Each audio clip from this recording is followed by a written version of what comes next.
हाथ में किस्मत लिखी किस्मत नहीं पर हाथ में साथ वो होते नहीं रहते सदा जो साथ में। जान जाओगे सुनोगे जब कहानी की कड़ी, जीत में क्या दर्द है और क्या खुशी है मात में।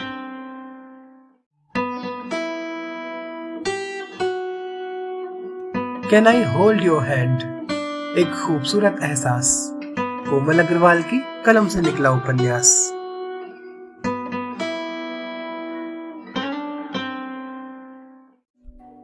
नमस्कार दोस्तों, मैं हूँ कोमल अग्रवाल और आपके लिए लेकर आई हूँ can I hold your hand, एक खूबसूरत एहसास का 90वां भाग। कहानी के पिछले भाग में आपने सुना कि सूरज और पाखी दोस्तों और सखियों के लिए बनाते हैं चाय पार्टी और पिकनिक का प्लान और पहुँचते हैं कैंपटी फॉल, जहाँ सब झरने में नहाते हैं। मंजीत की अफसोस भरी बातें सुनकर नीलम को अपने किए पर पश्चाताप होता है और वह उसे प्यार का इजहार करने का फैसला करती है। प्रीत के गले लगकर वह उसे क्षमा मांगती है। रानी को रोजी और प्रभात की दोस्ती बिल्कुल नहीं भाती और वह दोनों पर नजर रखती है। अब आगे। ढलान पर खड़े प्रभात और रोजी अभी रानी के विषय में बात कर ही रहे थे कि सहसा किसी ने पीछे से आते हुए पूछा, कैसा मौका? प्रभात की तो बोलती ही बंद हो गई। रानी जो पीछे खड़ी थी, उसने कुछ पलों पहले जो बात कही थी वो कहीं रानी ने सुन न ली हो, ये सोचकर वह घबरा गया। रोजी को रानी अजीब सी शक भरी निगाहों से देख रही थी, जिसे महसूस कर रोजी को बहुत बुरा लग रहा था। बताइए ना प्रभात जी, कैसा मौका? रानी ने फिर पूछा। हम तो कोई और बात कर रहे थे, प्रभात हड़बड़ाते हुए बोला। उसे यूं परेशान देखकर रोजी से रहा नहीं गया। वह बोली, प्रभात झूठ मत बोलो, तुम अच्छी तरह जानते हो कि अभी तुम रानी जी के बारे में ही बातें कर रहे थे। रानी को सुनकर राहत मिली। मेरे बारे में? वह खुश हो गई। चलिए ना, फ्रांसिस बुला रहा है, प्रभात ने दूर से हाथ हिलाते फ्रांसिस को देखकर कहा। मुझे चलने में कोई प्रॉब्लम नहीं है प्रभात, लेकिन मुझे लगता है तुम्हें रानी जी को सब कुछ बता देना चाहिए, साफ साफ। रोजी ने नाराजगी भरे स्वर में कहा, जिसे सुन प्रभात तो जमीन में ही गड़ गया और रानी के चेहरे पर परेशानी के भाव उभर आए। मिस रोजी, आप ही बताइए, ये तो कुछ बताएंगे ही नहीं लगता है। रानी ने अपना आपा खोते हुए कहा। कुछ पलों तक तीनों के बीच खामोशी रही। फिर रोजी कुछ कहने को हुई कि तभी प्रभात ने एकाएक हिम्मत जुटाकर कहा, मैं बता रहा हूँ। उसे मंजीत की बात याद आई। किसी को भ्रम में रखोगे प्रभात तो सबसे ज्यादा नुकसान तुम्हारा ही होगा। बेहतर है कि सच्चाई को स्वीकार करो, चाहे उसका नतीजा बुरा ही क्यों ना हो।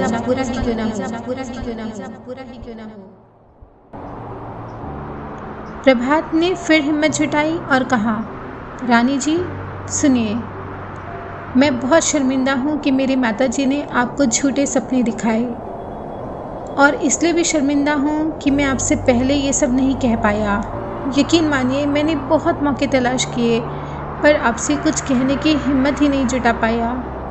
लेकिन सच बात यह है कि मैं आपसे शादी बिल्कुल नहीं कर सकता। उसका अंतिम वाक्य सुन रानी की आंखों से आंसुओं की बड़ी बड़ी बूंदें गिरने लगी। दुख और आवेश से तमतमाया हुआ चेहरा आंसुओं में भीग चुका था। मैंने आपकी माताजी और आपको कभी नहीं कहा कि मुझे आपसे किसी भी तरह का कोई लगाव है। पता नहीं कब यह सब आप लोगों के दिमाग में आ गया। प्रभात की यह बातें सुन रानी का सर घूमने लगा। रोजी ने उसकी परवाह करते हुए कहा, आप ठीक है ना? मगर रानी को कुछ सुनाई नहीं दे रहा था। उसने अपना पर्स खोला और शगुन का वही सिक्का निकाला जो प्रभात की माताजी ने रात उसे दिया था। उसे तेजी से प्रभात की तरफ फेंकती हुई वह चिल्लाई, झूठ झूठ बोलने की बिल्कुल भी ज़रूरत नहीं है प्रभात जी। अगर आपको मुझसे शादी नहीं करनी थी तो कल मेरा तोहफा क्यों कबूल किया? क्यों मेरे सॉरी कहने पर मुझसे प्यार से बातें की और उस दिन रिजॉर्ट में मेरे लिए क्यों गाना गाया? आप ये सब कैसे कर सकते हैं मेरे साथ? सिक्का जाकर प्रभात के पैरों से टकराकर ढलान पर लुढ़कने लगा, पर रोजी ने उसे संभाल लिया। ये सब क्या है प्रभात? क्या ये सब सच है? रोजी ने गुस्से में पूछा। रानी और रोजी की तेज आवाज़ें सुनकर सूरज के साथ सभी लोग वहां आ पहुंचे। प्रभात सर झुकाए शर्मिंदा सा खड़ा हुआ था। सूरज को देखते ही रानी उसके पास दौड़कर आई और उसका हाथ पकड़कर झकझोरने लगी। जीजू, ये प्रभात जी कह रहे हैं कि इन्हें मुझसे कोई लगाव नहीं है और न ही ये मुझसे शादी करना चाहते हैं। पाखी को भी सूरज की तरह जोर का झटका लगा। प्रीत भी हैरत से सब सुन रही थी। ये सब क्या है प्रभात? सूरज ने तेज स्वर में उससे पूछा। मंजीत ने बात संभाली। इसे कुछ मत बोल यार, इसने तो पहले ही मुझे अपने दिल की बात बता दी थी और आज ये कोठी पर तुझे ये सब बताने आने ही वाला था, मगर तुम लोगों ने पिकनिक का अचानक प्रोग्राम बना दिया। लेकिन इसने ही तो रानी को पसंद किया था, सूरज ने रोष में कहा। हाँ, माता जी ने तो यही कहा था हमसे, पाखी ने भी सवाल किया। वो प्रभात ने नहीं बल्कि रानी और इसकी माता जी ने आपस में मिलकर ठीक किया है, वो भी प्रभात की मर्जी बगैर जाने।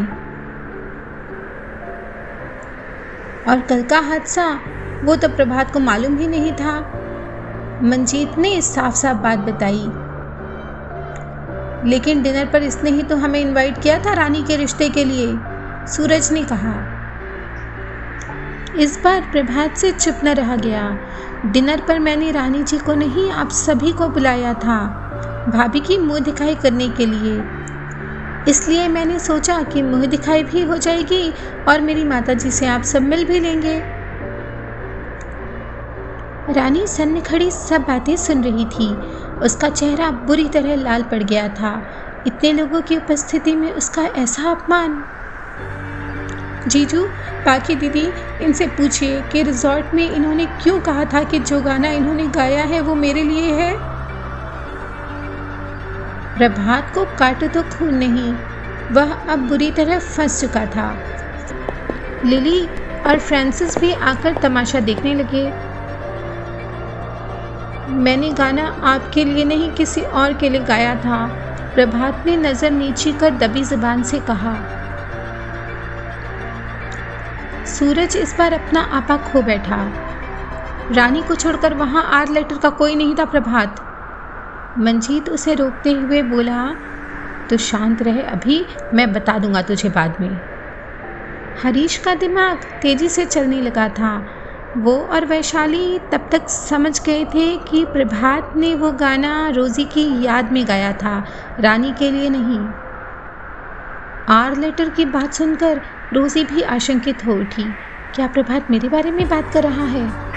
नहीं, इसे अभी बताना होगा, सूरज गुस्से में चीखा। पाखी और प्रीत उसे शांत करने लगी। अगर मंजीत भैया कह रहे हैं तो मान जाइए ना। मगर रानी को सब्र नहीं हुआ। उसे भी अब भरोसा हो गया था कि यह सब रोजी का बिछाया जाल है, जिसे उसने प्रभात को फांसने के लिए बिछाया है।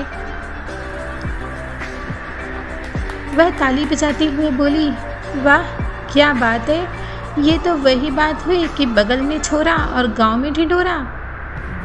उसकी यह बात सुनकर सभी चौंके। क्यों मिस रोजी, आप क्यों कुछ नहीं बोलती? रानी ने घृणा से भरकर रोजी को देखते हुए कहा। आपके नाम का पहला लेटर भी तो आर है। अच्छी स्कीम बनाई प्रभात और मेरा रिश्ता तोड़ने की। होश में आ रानी, क्या बकी जा रही है? पाखी ने उसे डांटा। मैं होश में ही हूँ पाखी दीदी। कल तक ये मुझसे शादी करने को बिल्कुल तैयार थे, लेकिन आज इस मिस रोजी ने इन्हें जाने कौन सी पट्टी पढ़ाई कि इन्होंने बिना किसी कारण अचानक मुझे दूध में पड़ी मक्खी की तरह निकाल फेंका। रानी गुस्से में उबल रही थी और अब रोने भी लगी थी। लिली को भी अब गुस्सा आ रहा था। जुबान संभाल कर बात करो मिस रानी, हमारा फ्रेंड को अगर प्रभात को पट्टी पढ़ाना होता तो वह कितना महीना पहले से ही पढ़ा चुका होता। वो और रोजी दिन भर होटल में ड्यूटी करता है, सुबह से शाम तक। अब बहुत हो गया, बंद कीजिए ये सब तमाशा, मंजीत ने सबको फटकारा। सूरज भी लिली की बात सुनकर नर्म पड़ा। हरीश ने कहा, मुझे भी कल ही इन लोगों ने ये सब बात बता दी थी और आज हम सब ये बातें आपको बताने वाले थे। वैशाली भी कहाँ पीछे रहती। हाँ जीजू, हम लोग शांति से मौका देख रहे थे आपसे बात करने का और रानी को समझाने का।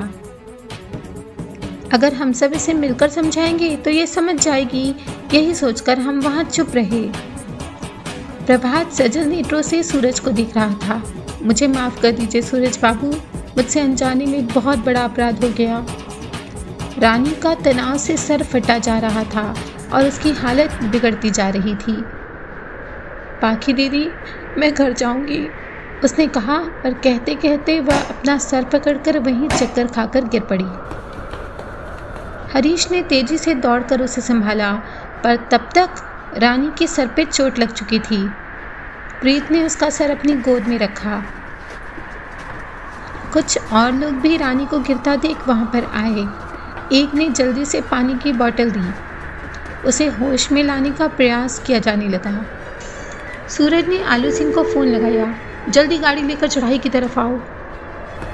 सूरज ने झट से रानी को गोद में उठाया और तेजी से ढलान की तरफ दौड़ने लगा। मंजीत ने भी एक तरफ से रानी को संभाला हुआ था। इसे होश क्यों नहीं आ रहा? पाखी ने डरते हुए पूछा। किसी के पास कोई जवाब नहीं था। उसे गाड़ी में पिछली सीट पर लिटाकर सूरज ने ड्राइविंग सीट संभाली। मंजीत उसके बगल में आकर बैठा। पाखी रानी का सर अपनी गोद में रखे पिछली सीट पर बैठी थी।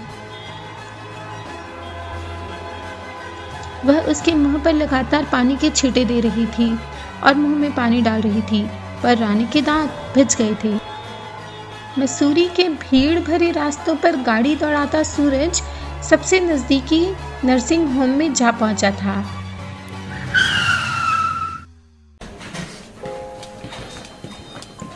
रानी को तुरंत दाखिल किया गया। एक एक पल पाखी पर भारी पड़ रहा था। सूरज उसकी हालत समझ रहा था। Don't worry, she will be fine. हमें भैया को तुरंत बताना चाहिए, मौसी भी तो वहीं है। पाखी का फ़ोन बजने लगा था। आप लोग बाहर जाइए, यहाँ डिस्टर्बेंस होगा, डॉक्टर ने आते हुए कहा। मैं इसकी बहन हूँ सर, प्लीज़ इसे देखिए। पाखी गिड़गिड़ाई। सूरज ने उसे चुप कराते हुए डॉक्टर को सारी स्थिति संक्षिप्त में बताई। I think she will get her senses back soon. Doctor ने नर्स को इंजेक्शन तैयार करने के लिए कहा और रानी का ब्लड लेने लगा। मंजीत भी बाहर से सब कुछ देख सुन रहा था। उसकी रिपोर्ट पर प्रीत, हरीश और वैशाली तीनों नर्सिंग होम पहुंच गए थे।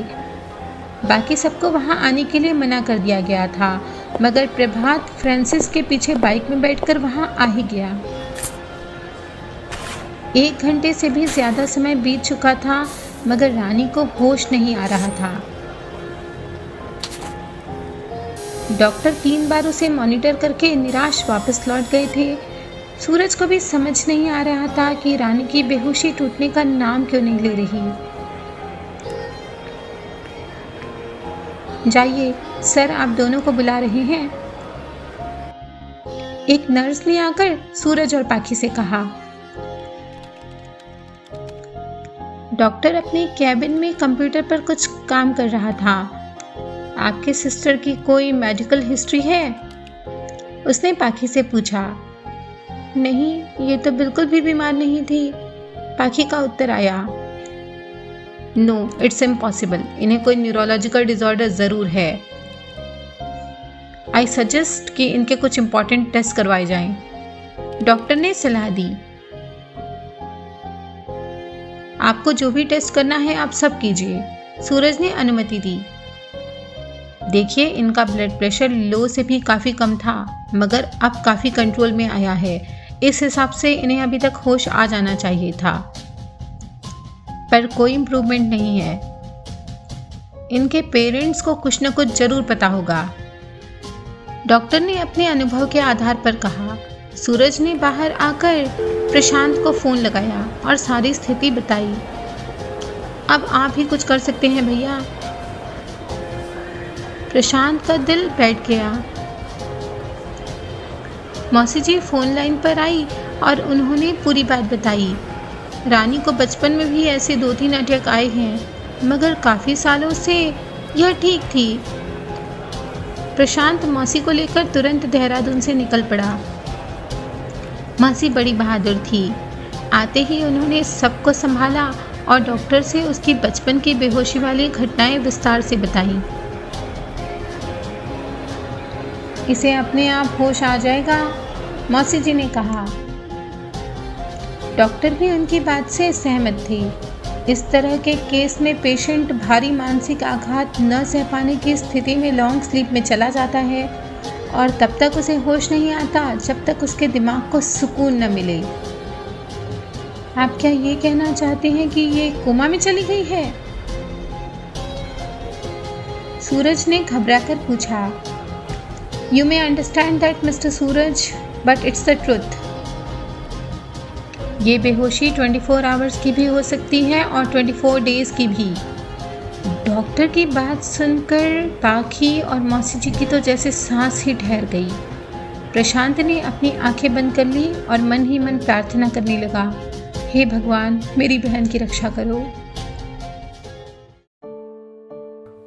तो दोस्तों, जब हमारा कोई अपना दर्द में होता है तो हमारी हालत भी कुछ वैसी ही होती है जैसी इन सब की है। सब लोग रानी के होश में आने का इंतजार कर रहे हैं और प्रार्थना भी।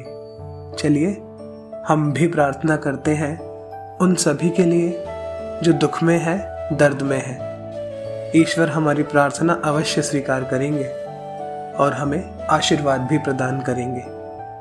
फिर मिलेंगे आपसे उपन्यास के अगले भाग में। तब तक लाइक, शेयर, कमेंट और चैनल सब्सक्राइब करते हुए बने रहिए कनेक्टिंग ड्रीम्स के साथ, जो दे सपनों को पंख।